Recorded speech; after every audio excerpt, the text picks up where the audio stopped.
Today is September 1st, which means that the Summer Book Bingo Challenge, created by Tiffany at Beautiful Minutia, has come to an end.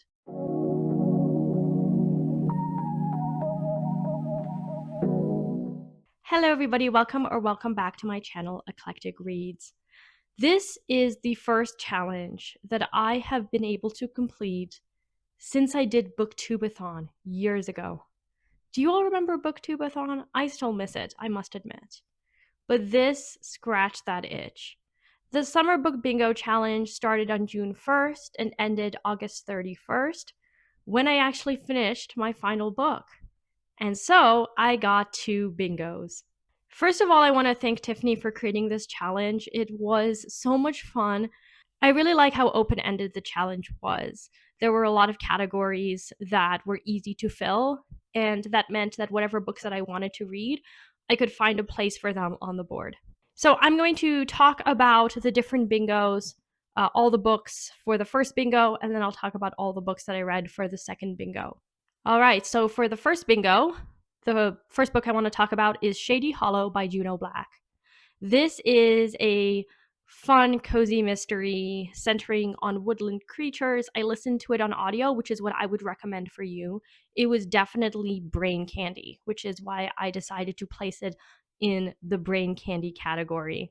Our investigator is Vera Vixen, who is a fox. She is investigating the sudden death of a very cranky toad. And all of the different creatures, they act more like humans, but if you listen to it in audio, that's why I would recommend it. You can hear that their voices reflect their species. There is a moose who runs a coffee shop. His name is Joe. There is Von Beaverpelt, who is a beaver. He's kind of like the billionaire CEO who is running this mill, and Otto Sumpf, who was the toad, the victim in the story. He didn't like Von Beaverpelt, so Vera Vixen suspects that Beaver the most. There is a police officer who really doesn't like investigating at all. I had a great time. I think I gave it 3.5 stars. It wasn't perfect. I kind of wish that the animals behaved more like animals, but I will definitely be continuing with the series. The next book was for the ocean category. Even though I read a lot of books that dealt with the ocean, this one I decided to place in the ocean category, and that is Kings of Their Own Ocean by Karen Pynchon. This is a nonfiction book about the Atlantic bluefin tuna, which is an enormous fish. Of course, Japan is really where a lot of this craze for the bluefin tuna started because of the growing importance of sushi around the world. Bluefin tuna is used in sushi, and as people around the globe became more and more interested in it, so did this industry. The scientist at the heart of the story is Al Anderson, who would have these fishing expeditions people could pay for, and they would go out at sea and catch the tuna, but not for themselves. They would just tag and release the fish.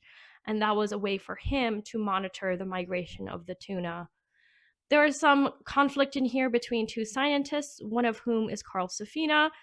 He has written some science books himself. There's also this cult that gets very involved in the bluefin tuna industry. I thought it was a really good book. I gave it 3.5 stars. Then the next one is A Free Space. And then after that, yellow on the cover, I read I, Claudius by Robert Graves. I watched the miniseries this summer. I binge watched it basically in one weekend. It was an incredible miniseries. Reading I, Claudius, it was actually a reread.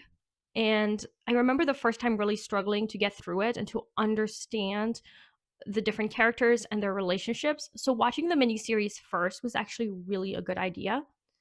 This book I rated 4 stars. It very much is like the miniseries, except the book delves more into the philosophy of history and how histories should be told. Claudius chooses to tell the history of his own family in a very realistic way. Like, this is how things happened, and he doesn't sugarcoat anything. There were some historians at ancient Rome who wrote their histories to try to promote virtue.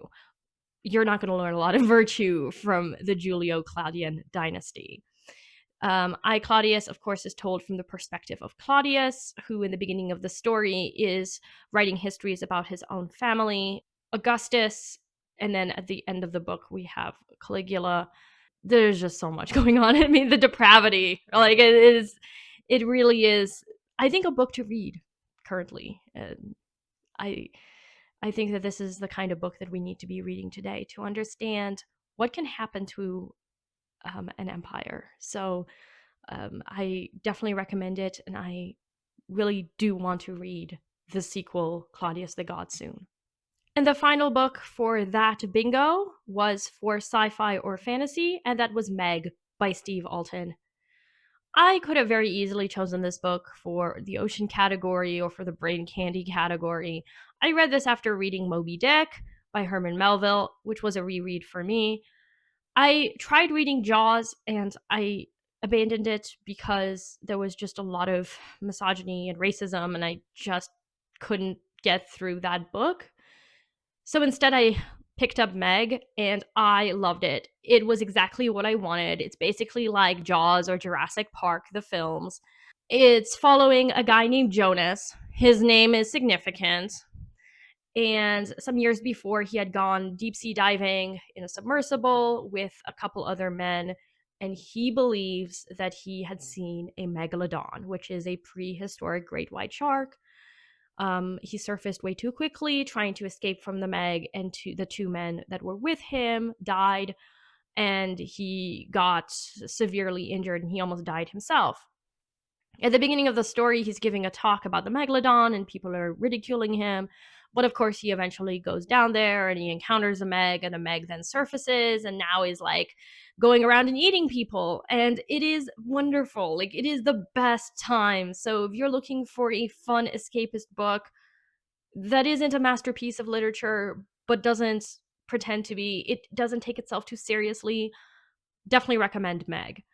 And I do think that there is a certain science fiction component because the deep sea vents, which can be found in the Mariana Trench, are a part of a unique ecosystem.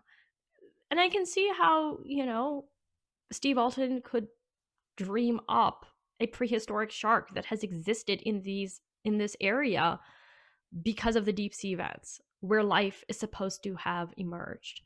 I gave it 4 stars.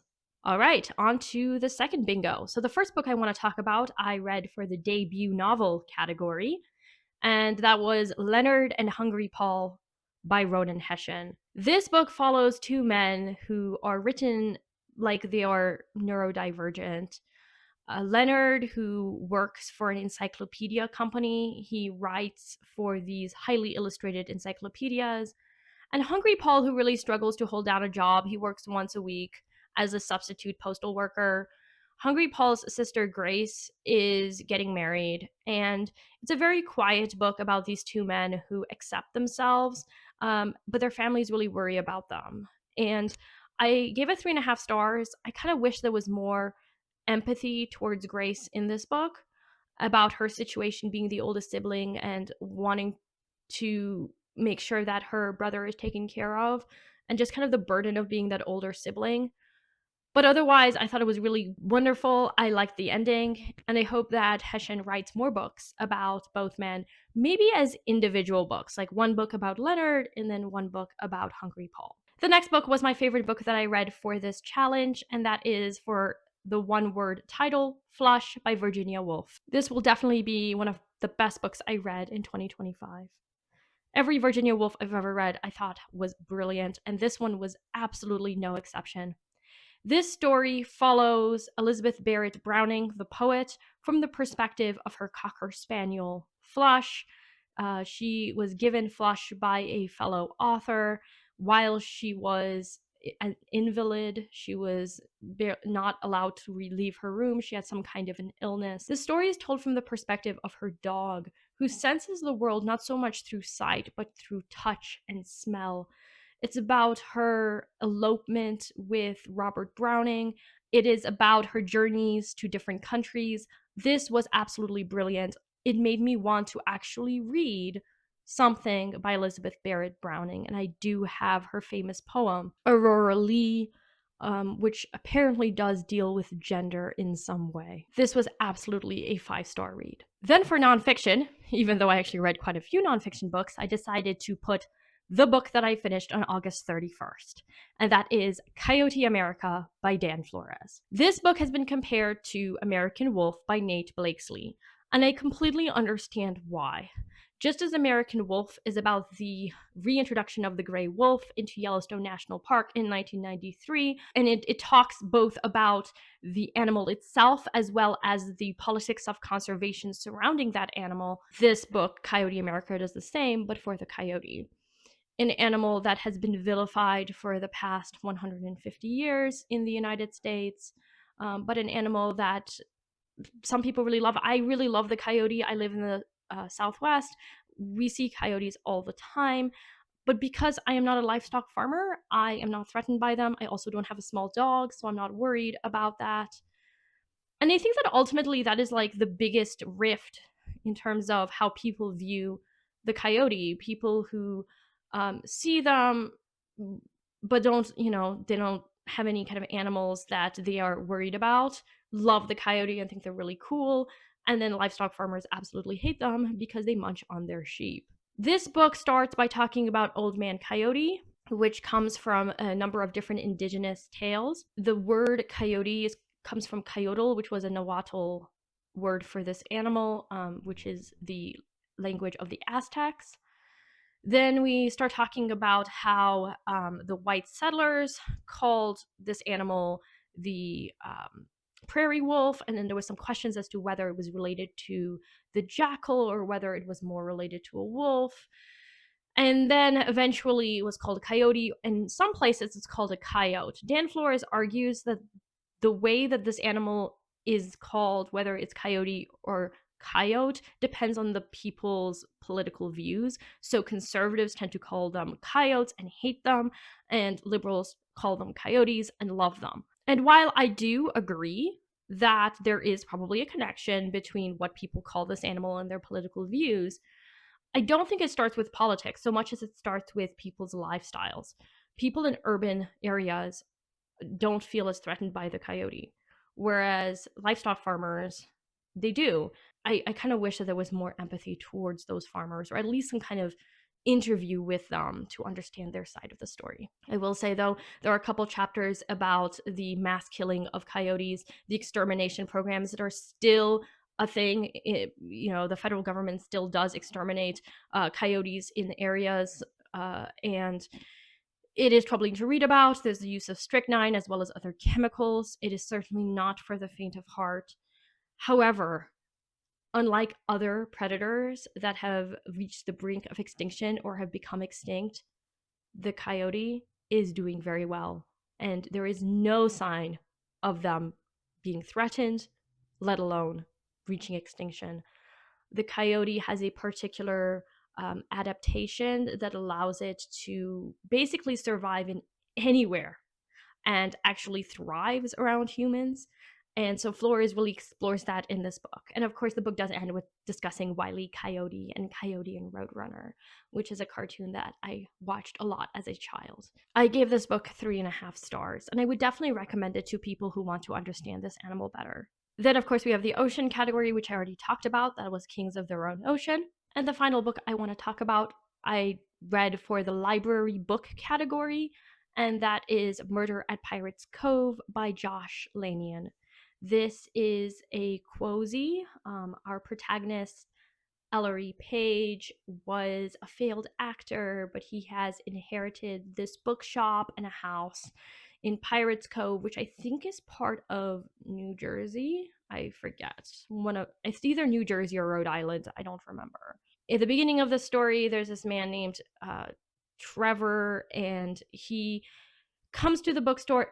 He knows that the bookstore isn't doing as well, and he tries to buy out Ellery, and Ellery's not having it, and then he's found dead in the bookstore. So now, obviously, Ellery is the police officer's number one suspect. There is potentially a budding romance between the police officer and Ellery in this story. The twist at the end made me gasp. That is what got me to give this book 5 stars. It was brilliant. I cannot wait to continue with this series. So like I said, I really, really loved this challenge. Thank you once again, Tiffany, for creating it, and I look forward to doing it again next year. I actually was inspired to make my own bingo board for autumn, and so in the next video, which I'm going to be filming also today and uploading, I'm going to talk about what I will be doing from September 1st through November 30th. Thank you everybody for watching, and I will talk to you later. Bye now.